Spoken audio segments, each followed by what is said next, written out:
বহির্বিশ্বে যখন দাঁড়াই তখন আমি বাংলাদেশের পতাকা নিয়ে দাঁড়াই। আমি বাংলাদেশকে রিপ্রেজেন্ট করি, আমি বিমান বাহিনীকে রিপ্রেজেন্ট করি না। যে কোনো দেশের জনগণের আস্থার একটা জায়গা হিসাবে আমরা নিজেদেরকে প্রতিষ্ঠা করি।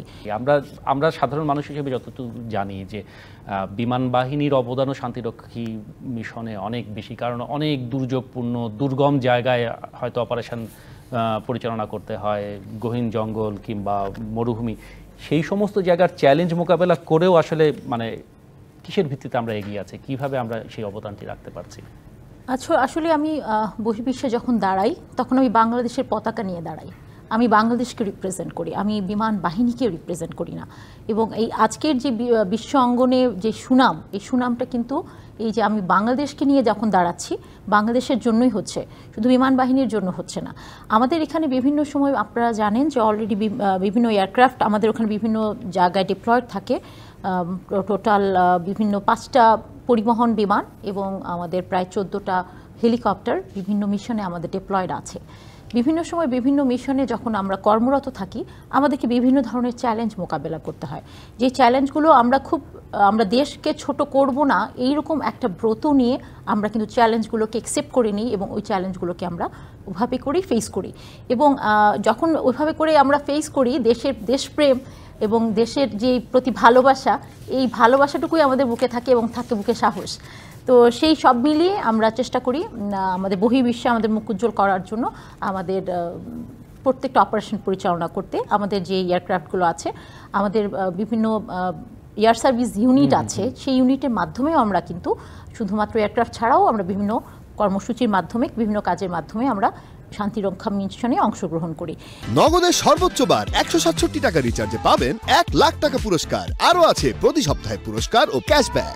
এছাড়াও আমাদের দেশের বিভিন্ন অর্থনীতির কাজে আমরা আসলে খুব যখনই দরকার হয় দেশের, তখনই আমরা কিন্তু দেশের এক হয়ে এগিয়ে আসি। সশস্ত্র বাহিনী তখন একটা নামে এগিয়ে আসে, যে কোনো দেশের জনগণের আস্থার একটা জায়গা হিসাবে আমরা নিজেদেরকে প্রতিষ্ঠা করি। এবং অর্থনীতিতে যখনই যেখানে যে কোনো ক্রাইসিস ম্যানেজমেন্ট করতে হয় দেশে অথবা বিদেশে, এটা এমন হতে পারে যে হিউম্যানিটেরিয়ান অ্যাসিস্ট্যান্ট যেটা আমরা বলি HADR, তো ডিজাস্টার রিলিফ যেটাকে আমরা দিই বিভিন্ন সময়, এবং বিভিন্ন সময় করোনার সময় আমরা যে হেলিকপ্টার বিমান দিয়ে আমরা বিভিন্ন জায়গা বিভিন্ন দেশে সাহায্য যখন পাঠিয়েছি, সেটা কিন্তু আমাকে বিমান বাহিনীকে রিপ্রেজেন্ট করেনি ওখানে, জি ওখানে কিন্তু বাংলাদেশকে রিপ্রেজেন্ট করেছি। আমি বাংলাদেশের ফ্ল্যাগ নিয়ে ওখানে গিয়েছি। তো সেক্ষেত্রে প্রত্যেকটা ক্ষেত্রে আমরা বিভিন্ন প্রতিকূলতার যখন আমরা সম্মুখীন হই, তখন আমরা দেশপ্রেমকে নিজের বুকে লালিত করে আমরা প্রত্যেকটা ওরকম দুর্গম এলাকাতে নিজেদের অপারেশনগুলো পরিচালনা করি। এবং আমাদের কিভাবে তো দুর্যোগপূর্ণ এলাকা, জি, এবং দেশে বিদেশে সব জায়গায় আপনি রক্ষণাবেক্ষণ, যে কোনো দুর্যোগে বলেন, যে কোনো অগ্নি নির্বাপন কাজে বলেন, এবং আমাদের পার্বত্য চট্টগ্রামের বিভিন্ন জিনিস, রসদ সরবরাহ, এই জাতীয় জিনিসগুলো আমরা করি। তারপরে হচ্ছে আমাদের ইভাকুয়েশন যেগুলো করি আমরা বিভিন্ন ডিজাস্টার থেকে, তারপরে হচ্ছে বন্যা সহায়তা। এছাড়াও আমাদের এই যে রিসেন্টলি যখন ফেনীতে, ছাগলনাইয়াতে যে বন্যাটা হলো, তারপরে আমরা তাদের পুনর্বাসনের জন্য আমরা এক হয়ে এগিয়ে এসেছি এবং আমরা আমাদের দায়িত্বগুলো সঠিকভাবে পালন করছি, যেন দেশের মানুষ, জনগণকে সহায়তা করা যায়। এটাই আমাদের মূল আদর্শ। নিশ্চয়ই এই পেশাদারিত্ব এবং অবদানের জন্যই আসলে মানুষের আস্থার একটি জায়গায় আপনারা সকলে এসেছেন।